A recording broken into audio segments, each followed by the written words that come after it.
Okay, this is the last one in the series for this week in our class.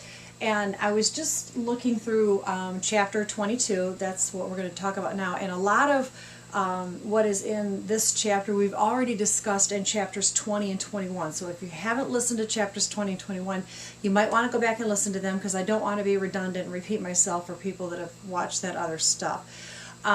So there's just a couple of new things in this chapter that we didn't talk about in 20 and 21 that I want to point out in anything upper respiratory, with our upper respiratory diseases. And that's anything basically from the trachea and up into the head. Those are considered your upper respiratory tract illnesses. So a couple things. Here's my person.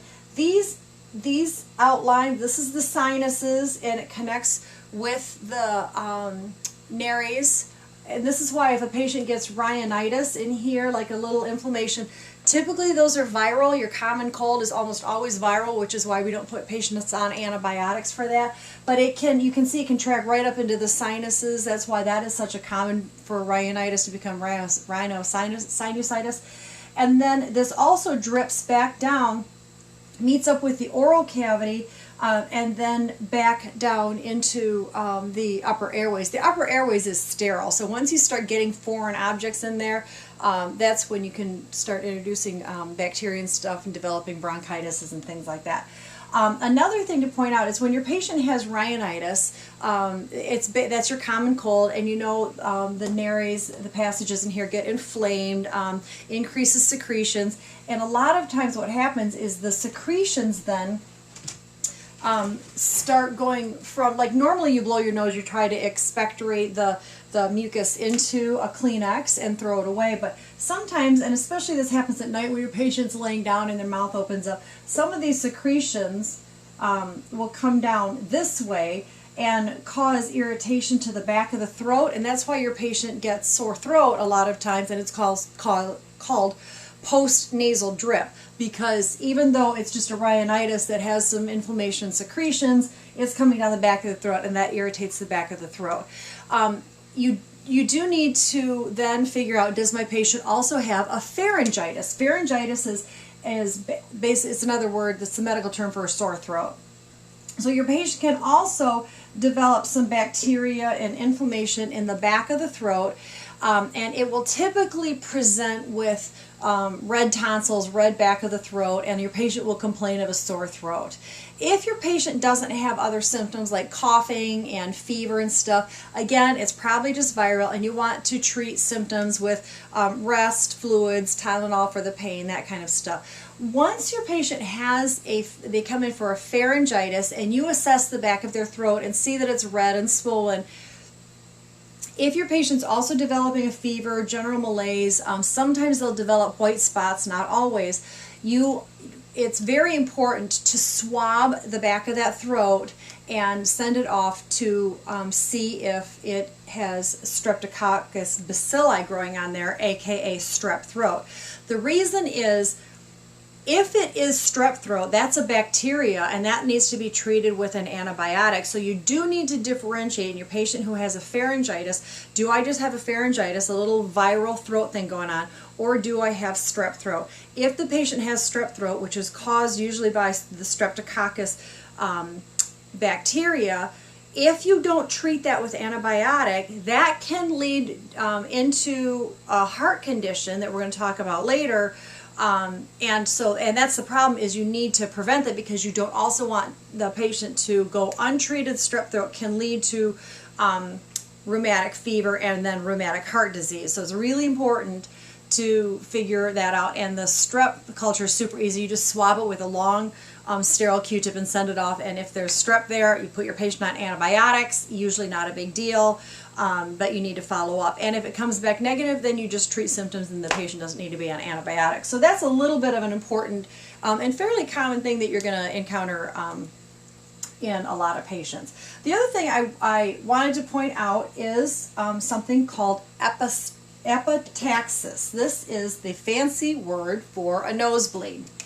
Typically your patients who have nosebleeds, some people just have arteries fairly close to the anterior surface in the nose, and they can bleed for a variety of reasons. Trauma is another big reason for your patient to have epistaxis. Every now and then it occurs a little bit lower back down here. Patients who have high blood pressure, pregnant women because they have an increased blood flow, patients like that might have a more difficult time stopping the blood flow. Typically when your patient has epistaxis, you don't lift their head up like this, because then what's happening is all this blood is just flowing right into the back of the throat. You don't want that. It can cause aspiration, it can go into the stomach and cause stomach upset. So you really want to get the blood out of the body. So the best way to do it is have your patient lean their head forward. They can lean forward like this, not too much because you don't want too much pressure in the nares, but you just lean their head forward. You can apply pressure to the nares like this, and then you can apply ice, because you want to cause vasoconstriction and clotting so that it doesn't keep bleeding.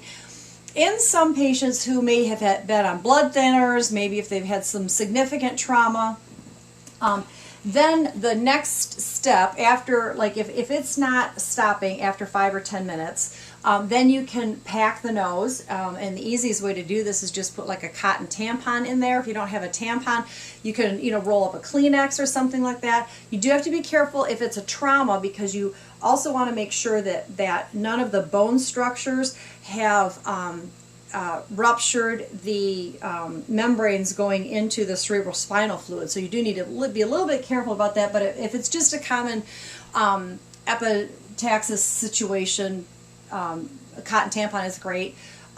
If it's still not stopping with that, then there are some other vasoconstrictor sprays that you can put in, or sometimes they have vasoconstricted impregnated tampons that you can put up in somebody's nose to help cause vasoconstriction when your patient has epistaxis. So this is some stuff that I just wanted to point out in the face. They're a little bit more common that you're going to see all the time. It's great because if you're like the neighborhood nurse, everybody's going to come to you to find out, how do I manage some of this kind of stuff. That's how you know. The other thing I wanted to point out is the nares and mouth cavities come down, to right about here, and then I'm sure you're aware, the esophagus starts at the end of the mouth, as does the trachea, and there's a little flap on there, so when you're swallowing, the flap closes on top of the trachea, so the food goes down in the esophagus. And the other thing that you need to be aware of as a nurse, and this is really common if you work in peds, is children are constantly putting things in their mouth, and sometimes they will swallow, and that's why children are at such high risk for aspirating things. And stridor, if you hear stridor in children, even in the absence of dyspnea, because it's quite amazing the things that children can get lodged in their trachea and they're still able to talk. This again is because their bodies are so much more malleable than adults. But this occurs in adults as well, where they'll be eating and then all of a sudden they will get something lodged in the trachea, and this is when the Heimlich maneuver becomes important, because the esophagus and the trachea are so close. You do your Heimlich, I'm sure you guys all know this, and you push air up, or if the patient's already unconscious, you push, put your hands like this and right under the diaphragm, they push air out to try to expel whatever is in that trachea. Okay, so those are just some common things I'm sure you've heard about before. The other things I wanted to point out is laryngeal cancers. Laryngeal cancers are kind of a big deal, and this varies across a spectrum. Somebody might have just what's called leukoplakia. Leukoplakia are little white flat lesions on the tongue. That's an indication of oral cancer. Patients who start getting hoarse and stuff might start developing cancer down here on the vocal cords and in the larynx. The way to figure that out is the patient's probably going to have an endoscopy where the surgeon or whoever's ever going to do it will go down with a scope and actually visualize what is going on in the larynx and in the vocal cords, and is there a malignancy going on somewhere in this oral space. some things that will trigger that is high alcohol use, high tobacco, or any tobacco use will do that. The oral cancers are people that chew tobacco are at high risk for oral cancers and oral malignancies. Patients who end up having these kinds of cancers, if they catch it early enough, and here again, prevention is key. So if your patient comes in and you're getting a good history on your patient, this is why talking to your patient is so important. So you find out, that Mr. Smith has, enjoys 3 beers and two martinis every night and is a 1 pack a day smoker. That patient is already at high risk for malignancy. And then if they are starting to say they have increased coughing, they're starting to notice hoarseness or a fullness like in their neck region, they need to be further evaluated because they could be developing a malignancy. If they catch the malignancy early enough, if it's just an early onset malignancy, sometimes they can go in and just scrape the vocal cord, or they can just do radiation to the neck. When your patient has cancer, the treatment of choice is 3 things. They can do radiation to the area, and radiation are beams of treatment that go right to a direct area. And they have some beams and gamma knives now that come. It used to be that radiation would just go, this whole big beam would go to wherever the cancer was. The problem was it would destroy all the tissues on the way to the cancer, so you get a lot of skin excoriation. But now what a lot of the radiation does is they will come in from several different angles, 3 or 4 different angles this way, and all diverge on the same spot. So the area where the cancer is still gets the same amount of radiation to eradicate the cancer cells, but all the tissues on the way in are getting significantly smaller amounts of radiation, so that you don't have as much complications in areas that are not the malignancy. So radiation. And they usually do radiation for a localized tumor that has not already spread, it's not already metastasized outside of where it has originated. Once the cancer has metastasized outside of where it has originated, if it's in the lymphatic system, because that's usually how cancers spread, is they'll start in one area, and then they will spread via the bloodstream or the lymphatic system and go somewhere else and start developing somewhere else. Then or the bloodborne cancers like the leukemias and the lymphomas and stuff, that is a lymphatic kind of a cancer. Then they will use chemotherapy. Chemotherapy is a treatment modality that goes in through the veins and delivers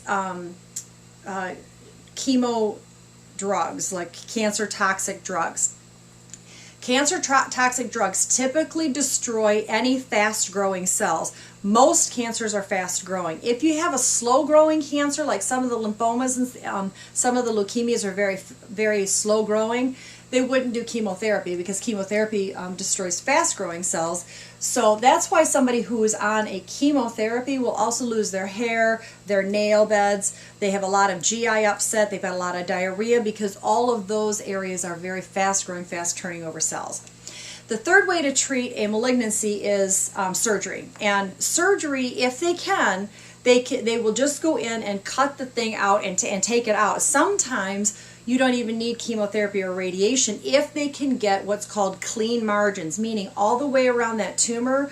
The surgeon will take the tumor out, they'll send it to pathology, and the pathologist can look all the way around that tumor and see, are there any cells around that tumor? If there's any malignant cells around that tumor. If it's all healthy cells, then the pathologist will call back into the operating room to the surgeon and say the margins are clean, and the surgeon can close up the incision. If the surgeon, and sometimes what a surgeon will do is they'll take out the tumor and then they'll take out some surrounding lymph nodes and they'll send that to the pathologist. If the pathologist says margins are clean, but 2 of 5 lymph nodes have cancer in them, then they can be done with surgery, but the patient might have chemotherapy just to make sure that those cancer cells are gone. So anyways, that's cancer in a nutshell. That's true for any cancer anywhere in the body. When your patient starts developing head and neck cancers, these are kind of big deal surgeries.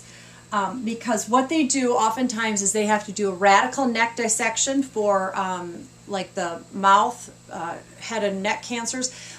And sometimes if the patient has cancer down in the vocal cords or in the larynx, they end up having to take that whole thing out, and it's a major surgery. So you've got postoperative complications, and depending on what they take out, and you can read this in your book, if there's a partial laryngectomy, a total laryngectomy, they are removing either the larynx or part of the vocal cords, or one or both of the vocal cords, and this will significantly affect your patient's ability to communicate after surgery. And communication after one of these kinds of surgeries is one of the most important nursing interventions that we have. That and the patient's ability to swallow and maintaining airway.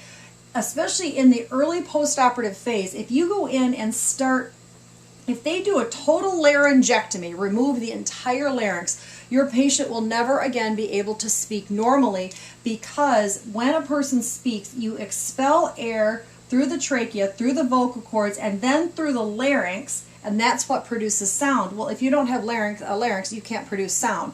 And if you start removing some of these vocal cords, but leave the larynx in, if you leave the larynx in, and you just remove one vocal cord, the patient may still be able to talk, but they might have, the quality of their voice might change.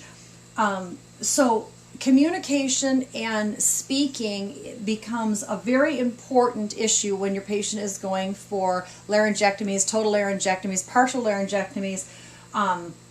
The other thing is that you need to monitor for is because post-operatively they've done major surgery in here, removing some of these, and it's very close to the esophagus. So after your patient comes back from the operating room, it is essential that you're making sure that they have a patent airway, because they have just operated right near that trachea.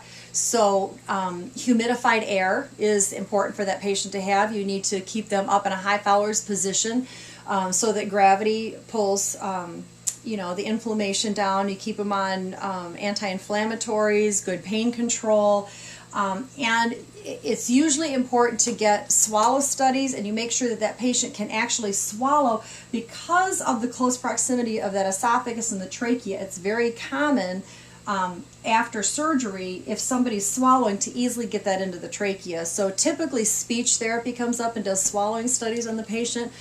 So airway management, speech management, these things become huge nursing responsibilities in your patient that have laryngeal cancer. So I do want you to read a little bit about laryngeal cancers in chapter 22. There's quite a bit of information in there. Let me just see if there's anything else. I think that in chapter 22, this laryngeal cancer and head and neck surgeries are kind of the biggest thing that we didn't talk about in the other two chapters.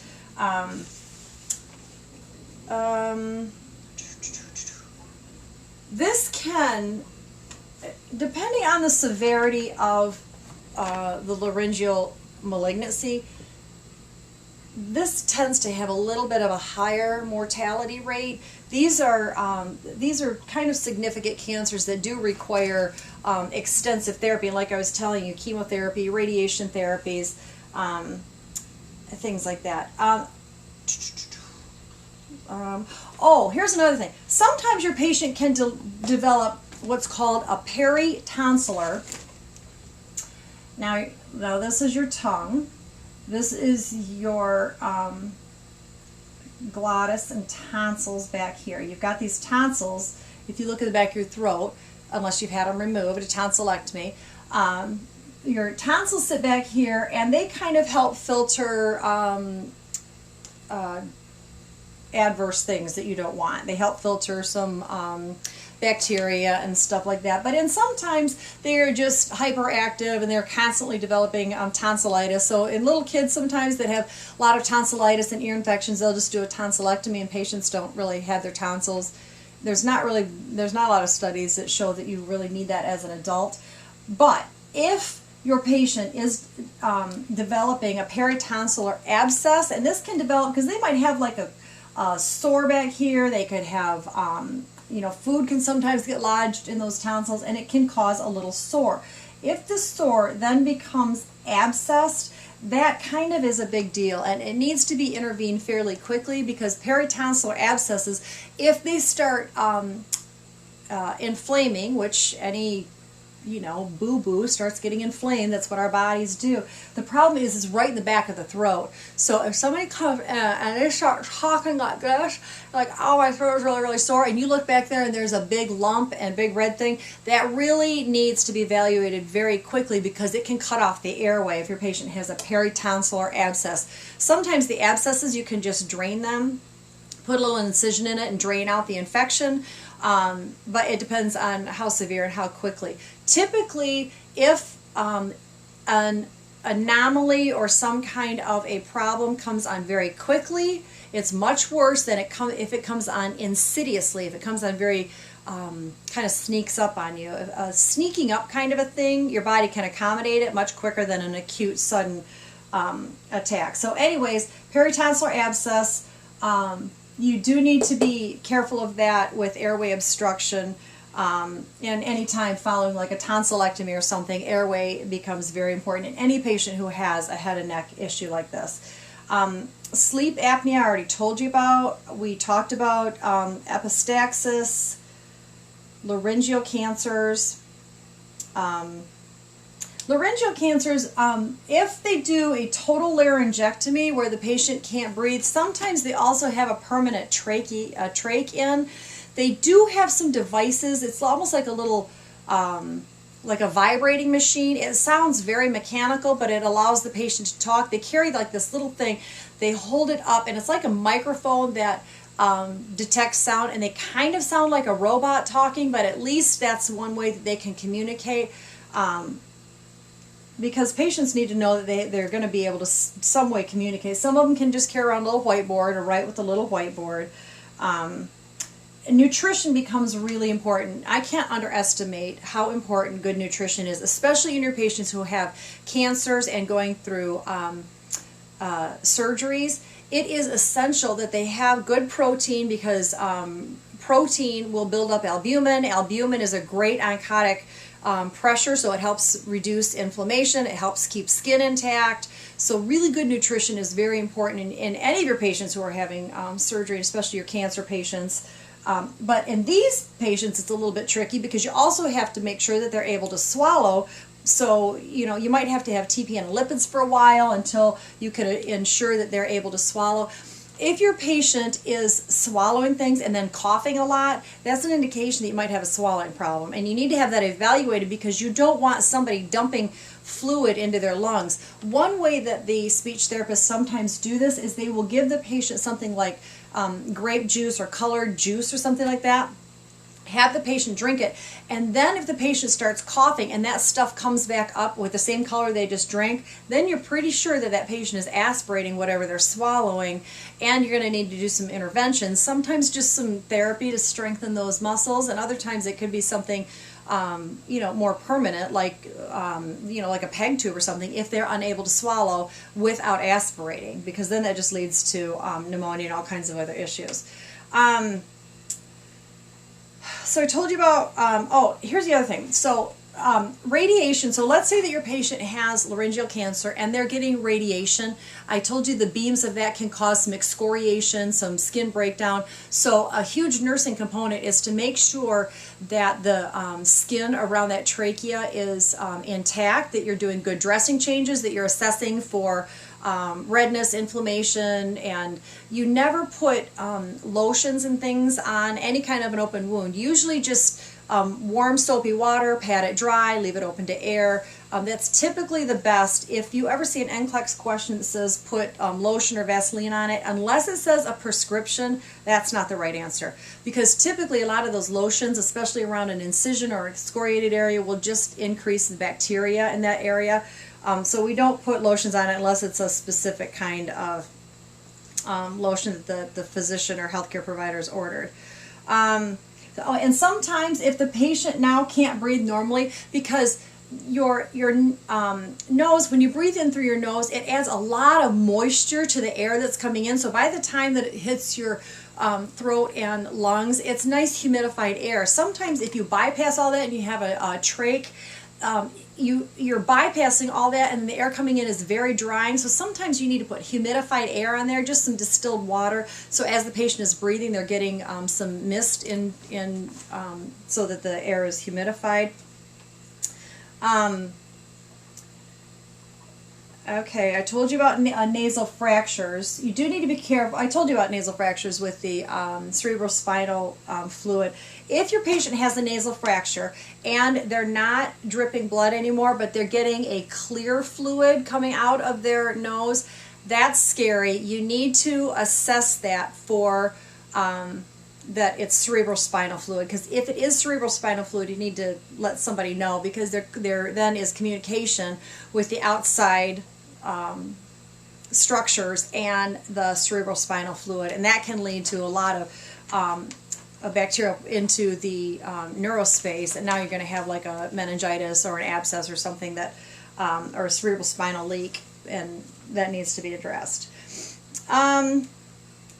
Okay, I told you about permanent trachs, vents trachs we already talked about, checking the cuff on the trach. We talked about chest tubes.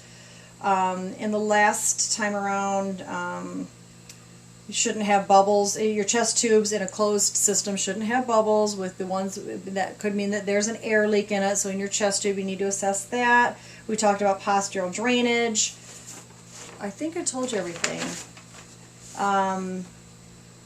So yeah, if somebody's coughing, clearing their throat after they're drinking or eating, you need to get a swallowing study. Pulmonary function test we talked about last time. Pulmonary function test is a great test to measure somebody's lung capacity, how much air is moving in and out of the lungs during respirations. And then next time we're going to talk about pneumonia, bronchitis. Typically when your patient develops a pneumonia or bronchitis, those are bacterial infections. We treat bacterial infections with antibiotics, which I'm sure you're learning in pharmacology. And a typical nursing diagnosis for those kinds of problems is going to be an impaired gas exchange.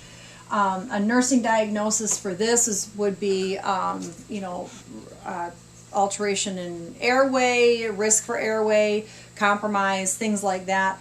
There's some really good nursing process and nursing care plans in your book that you should probably review, because this really, the surgeons and the oncologists are going to take care of, the problem and how to treat the problem. You got to take care of the patient while the patient's being treated for the problem. That's the whole point of nursing care. Okay, I think that's it for chapter 22. I don't have anything else, so that will conclude this section of what we're going to learn, and then we're going to next time move into the lower respiratory, which we'll talk a little bit more about the pneumonias and COPDs and stuff like that. Okay.